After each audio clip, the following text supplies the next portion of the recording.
Good morning, Keep It Crazy family. So while I wait for Jake to finish his haircut, I can't wait to see what it looks like. But I thought that I would answer a couple of your guys' questions that you've been having and also kind of explain.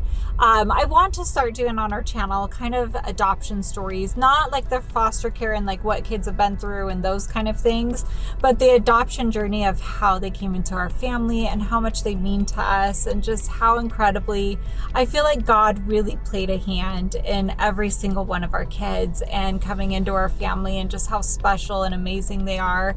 I want for my kids to be able to look back on these stories and know how much they're loved and know how much, I don't know, that God played a hand in just all of this. And so I want to start with Jake because I feel like I've gotten a lot of questions on why did you not adopt Jake and his bio sister way back when you adopted Jake, I think almost 8 years ago, something like that. I didn't calculate exactly, but I feel like it's hard to explain without explaining the story behind of how Jake came into our family. And so for those of you new to our channel, real quick, we adopted his biological sister just a few weeks ago. And Jake, we've adopted about 8 years ago, roughly, somewhere in there. Okay, so real quick, when you start doing foster care, they have where you can only take in 2 kids. Normally, this is how it was back in 2011. I don't know now how that works, but back then they said you can take in 2 kids. And so we were fostering 2 kids, and they will make exceptions if there's like a sibling set of 3. You can get like a special exception to that rule. But generally they want to see how you do, and then they can up your license from there and how many kids you can, have in your home at a time. Okay, so anyways, we started our foster care journey in 2011 and had many different kids. We've had over, I think, close to 41 kids come in and out of our home. And somewhere along that journey, I think about a year going into foster care. Gosh, I'd have to sit and figure out exact dates. I swear when you don't think back, or when you think back on things, you're like, what was the exact time frame? But anyway, somewhere in there. Okay. So we actually had Tristan already in our home. We had Melinda. We had Ariana. So we had a few kids, and we had an opening on our license. And so I got a phone call, and they were like, hey, we have a 5-year-old boy that we are trying to place. And he is so sweet and so special. And he was in a foster home already for, I think, over a year. And they're like, but that foster home has decided to close their license. And so we need to find placements, for him, or find a placement for him. And there was other kids, but they weren't placing. Yeah. Anyways. Okay. So and they were like, we need to do it today. And I'm like, oh my gosh, today? Okay. I'm on my way. Or usually they bring them to your house. But in this case, she was like, I have so much on my plate. I have so much going on. Can you come and pick them up from the DCS office? And I was like, yes, absolutely. I'm on my way. And so we pull up to this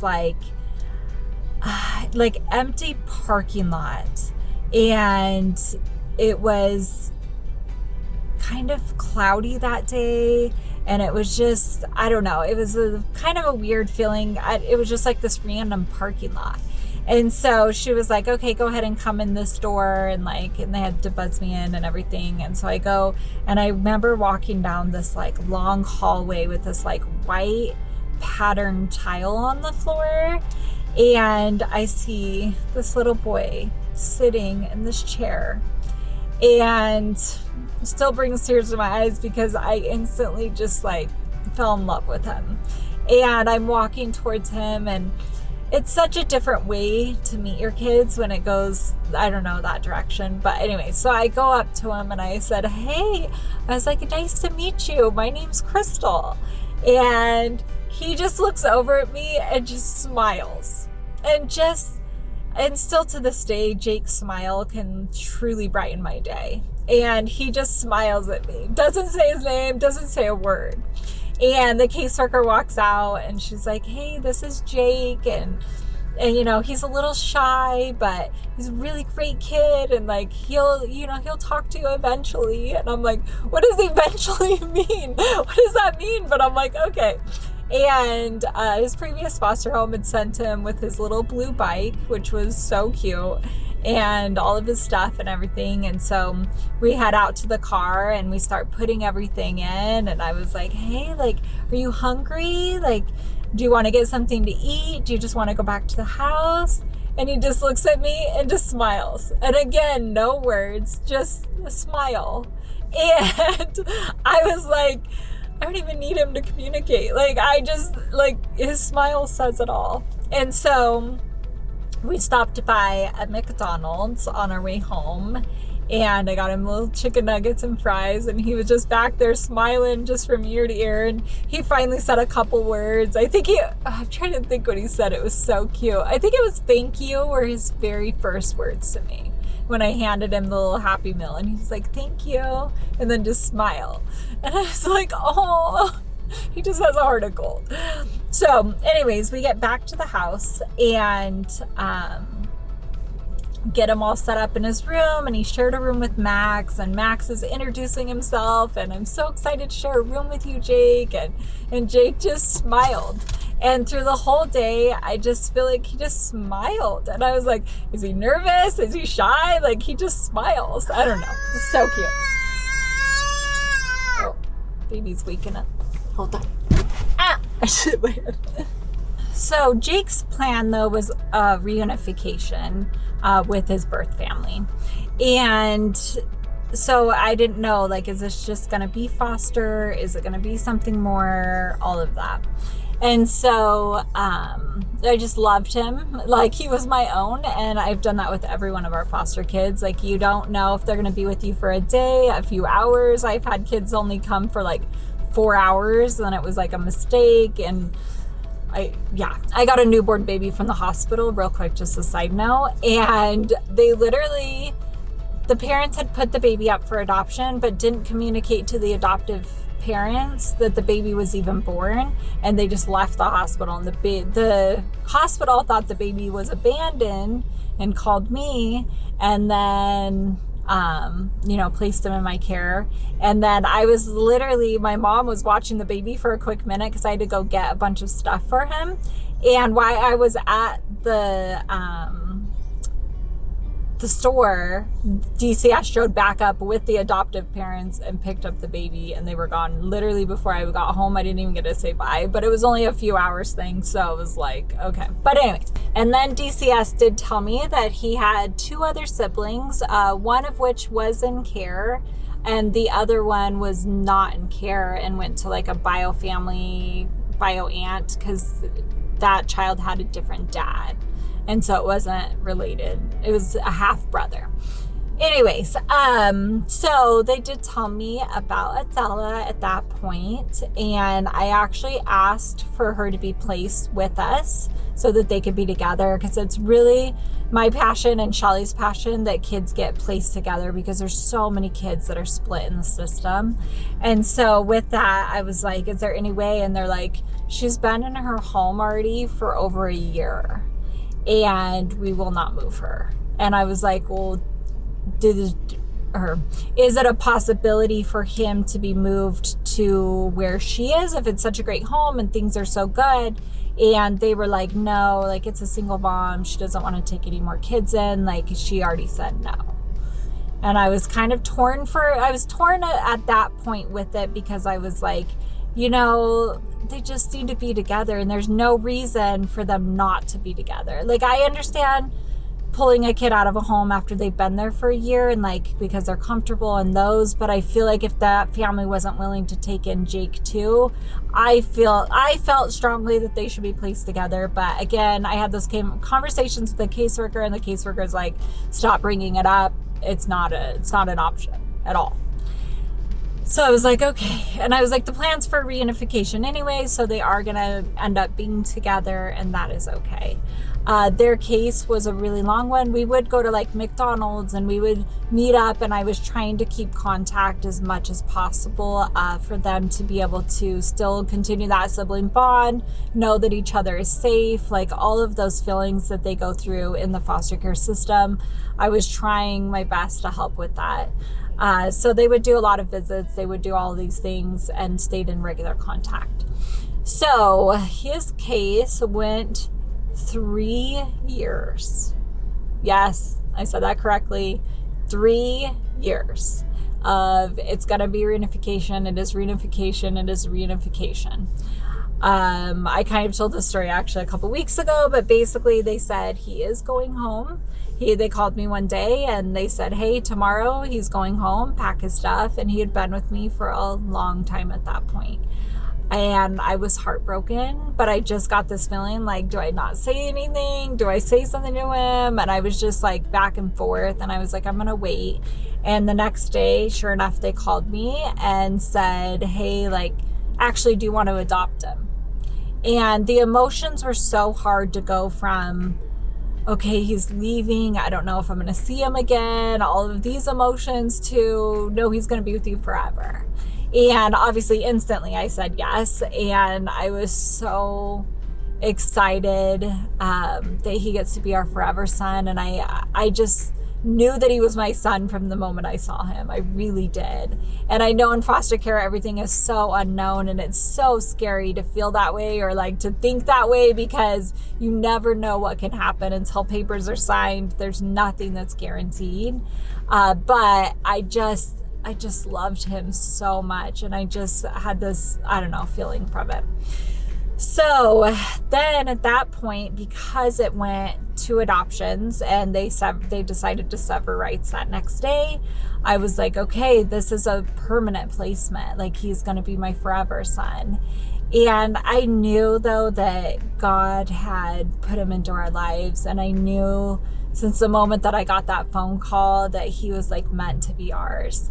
And at that point, I went back to the caseworker and I was like, okay, they are not going to be reunified, this brother and sister. Like, is there any way that they can be adopted together? I would love to adopt her. I would love, for her to be in our home, like for her to be my forever daughter. That's what I would like. And the caseworker at that point was like, now she's been in her home for 4 years, because she was already there a year, and now it's been another 3 years. And so the caseworker was like, she's been in her current placement for 4 years. Like, we are not moving her. And I was like, is there any way that they would want to adopt Jake? Like, I just want these siblings together so bad. And I, in no way, shape, or form, wanted Jake to leave our home or wanted that. But I also knew in my heart that siblings need to be together. And I was suggesting it only from the fact of I wanted siblings to be together. And I would be willing to be heartbroken in that moment, knowing that siblings were kept together. And the caseworker was like, no, she doesn't want to adopt him. The home that she's in, they just want to adopt her.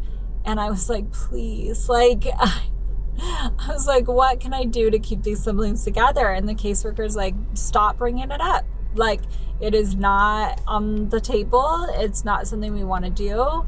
And you do want to adopt Jake or not? And I was like, absolutely, 100%. Like, more than anything in this world, Jake is going to be my forever son. And so she was like, great, we will, assign it to an adoption caseworker, and we will start the adoption process. So what are we doing today? I'm getting adopted. Yay! We've been waiting forever, huh? Yeah. Are you excited? Jake's adoption. Adoption! Everybody dance! I'm still left behind. What is Logan? He's excited for the adoption! She would like to stretch out. She's like,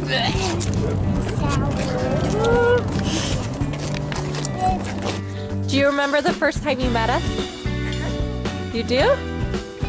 I remember you meeting you for the first time in the parking lot at DCS, and you gave me the best smile in the whole entire world. Can you give us a good smile? Oh, does that smile just melt your heart? It melted my heart. You know what I told the caseworker? This one's gonna be really hard to let go. I want him to be mine forever because I want to look at that smile every single day. Yeah, now I get to look at it every day, so I'm so happy too. Yay!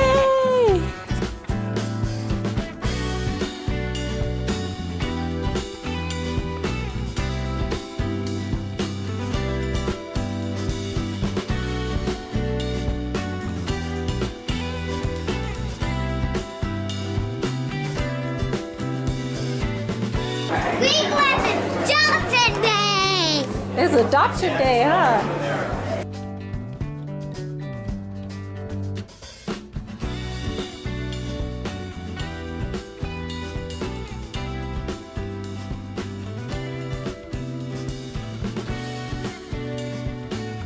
Is it in there? Yep, we're in courtroom A.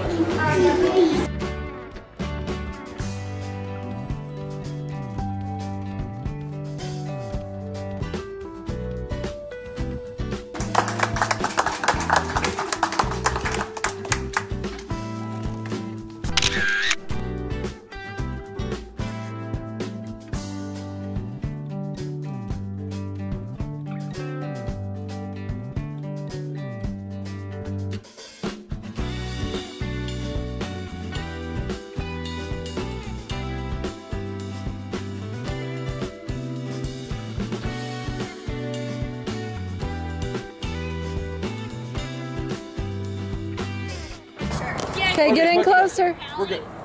Cheese. Cheese. Okay, I'm gonna get really close.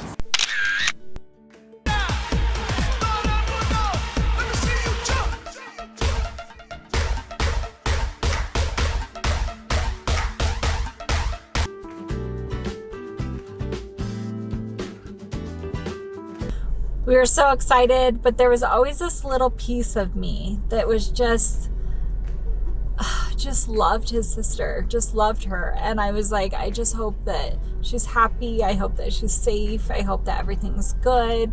Like, yeah.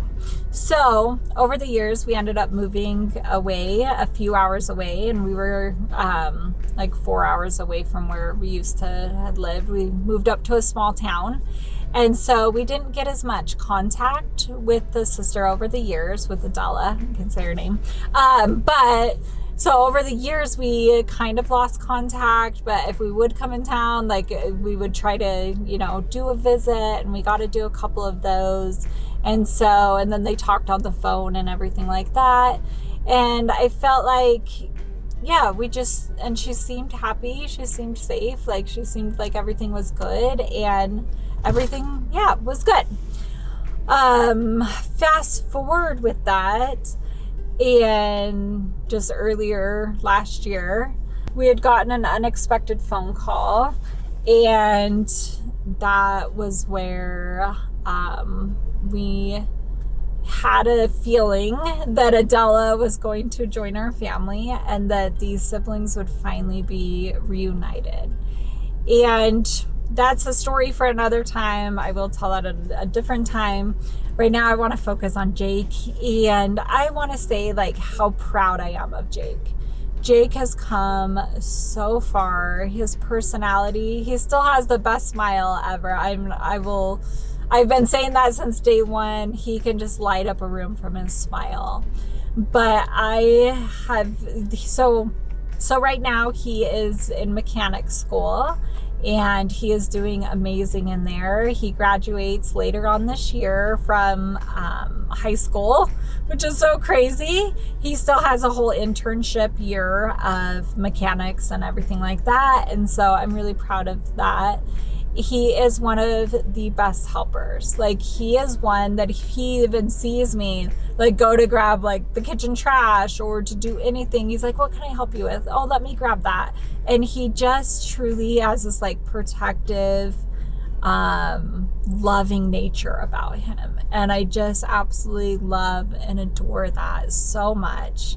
He is so incredibly smart and just sweet. And I feel like him and I have such amazing conversations, and he will sit and like think through situations, and he's like, whether it's his dating life, and he's like, why did the girl react like this, or why did this happen in this, and we can sit and just talk through those situations, and he really understands and just wants other people to be happy, and also wants to be happy himself. And so he's been doing really good at like self-advocating and explaining his feelings to people and just all those different things. And so anyways, so that is how Jake came into our family, and we are so incredibly lucky to have him. And he should be getting out of his haircut appointment any minute, and I cannot wait to see his after.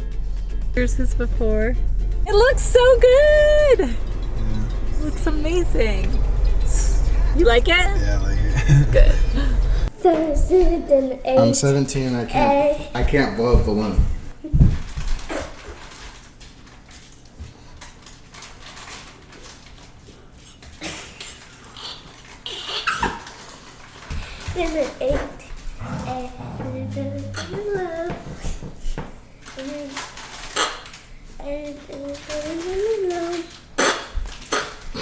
I can't do it. Look at I mine, should practice guys.